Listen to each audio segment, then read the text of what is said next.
अगर कोई C++ सीखना शुरू कर रहा है तो सबसे पहली और सबसे ज़रूरी चीज़ जो समझनी होगी वो है वेरिएबल्स। ये वो बुनियादी बिल्डिंग ब्लॉक्स हैं जो किसी भी प्रोग्राम में जान डालते हैं, उसे काम का बनाते हैं। असल में ये कोड की याददाश्त की तरह हैं। तो चलिए इसके अंदर उतरते हैं और देखते हैं कि ये जादू आखिर होता कैसे है। कभी सोचा है इसके बारे में? प्रोग्रामिंग की दुनिया में ये शायद सबसे पहला और सबसे बड़ा सवाल है।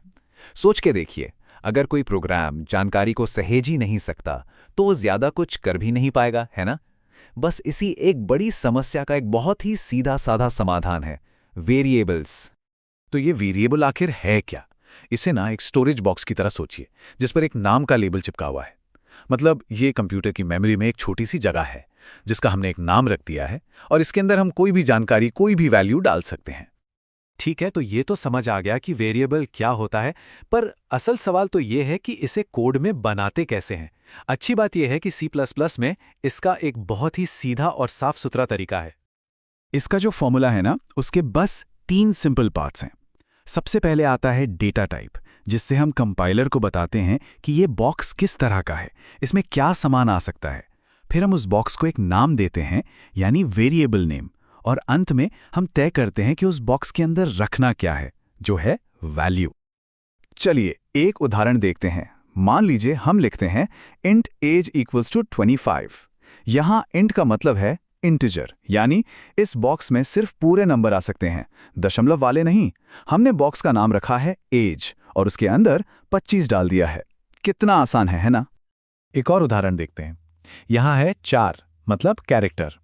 तो ये बॉक्स सिर्फ एक अकेला अक्षर स्टोर कर सकता है, जैसे A, B, C, कुछ भी। बॉक्स का नाम है ग्रेड और उसके अंदर हमने A रख दिया है। एक बार ये पैटर्न समझ आ गया ना, तो फिर किसी भी तरह का वेरिएबल बनाना बहुत आसान हो जाता है। C++ हमें सिर्फ एक ही तरह का बॉक्स नहीं देता, बिल्कुल नहीं, बल्कि ये हमें अलग अलग तरह का डेटा रखने के लिए बॉक्सेस का एक पूरा टूल बॉक्स देता है। और सही टूल का इस्तेमाल करने से हमारा कोड ज्यादा कुशल और तेज बनता है। अब एक दिलचस्प सवाल उठता है कि भाई नंबर्स के लिए भी इतने अलग अलग टाइप क्यों हैं?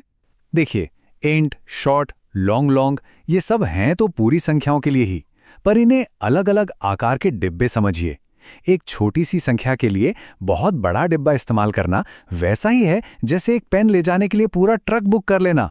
काम तो हो जाएगा, पर कितनी मेमोरी बर्बाद होगी। सही आकार का बॉक्स चुनने से हम कंप्यूटर की मेमोरी बचाते हैं, जिससे हमारा प्रोग्राम तेजी से चलता है।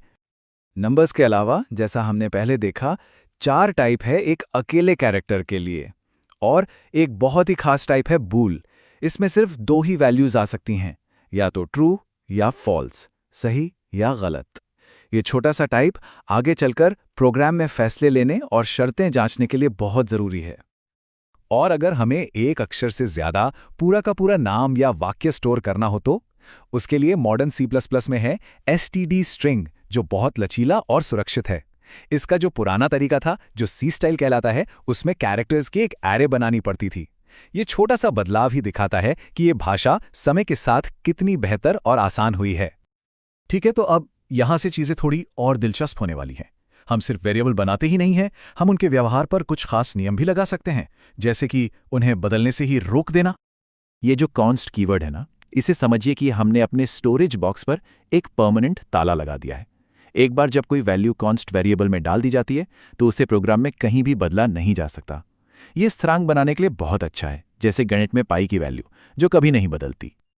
अच्छा, अब आते हैं ऑटो पर। ये एक बहुत ही काम का शॉर्टकट है। जब हम ऑटो x = 10 लिखते हैं, तो हम कंपाइलर से कह रहे हैं, देखो मैं इस बॉक्स में क्या रख रहा हूं और इसके लिए सही टाइप तुम खुद ही चुन लो। यहां कंपाइलर 10 को देखकर तुरंत समझ जाता है कि x एक इंट होना चाहिए। हमारा काम कितना आसान हो गया है ना? अब तक हमने जो देखा है वो तो बस शुरुआत है।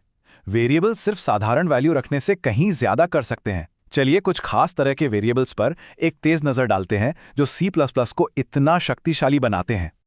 तो अब बात करते हैं एक बहुत ही पावरफुल और हाँ, थोड़े से मुश्किल कॉन्सेप्ट की, जिसे कहते हैं पॉइंटर्स। एक पॉइंटर एक खास तरह का बॉक्स है।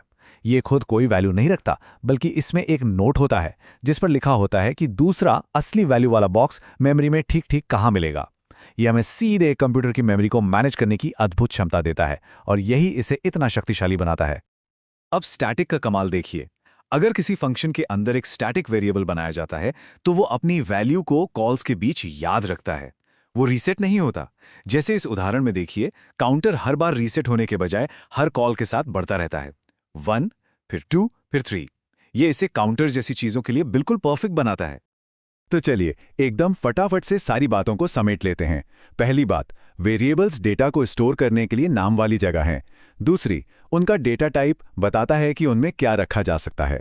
तीसरी, C++ हमें कई तरह के टाइप्स का एक शानदार टूल बॉक्स देता है। चौथी, कॉन्स्ट जैसे मॉडिफायर्स उनके व्यवहार को कंट्रोल करते हैं। और आखिर में पॉइंटर्स जैसे विशेष वेरिएबल्स एडवांस्ड प्रोग्रामिंग के द्वार खोलते हैं। तो अब हम डेटा स्टोर करना जानते हैं, लेकिन असली जादू तो तब शुरू होता है जब हम इस डेटा पर काम करते हैं, गणना करते हैं, निर्णय लेते हैं और कुछ नया बनाते हैं। तो अगला बड़ा सवाल ये है कि प्रोग्राम्स को इस डेटा के साथ कुछ करने के लिए कैसे कहें। खैर, ये एक और कहानी है किसी और दिन के लिए।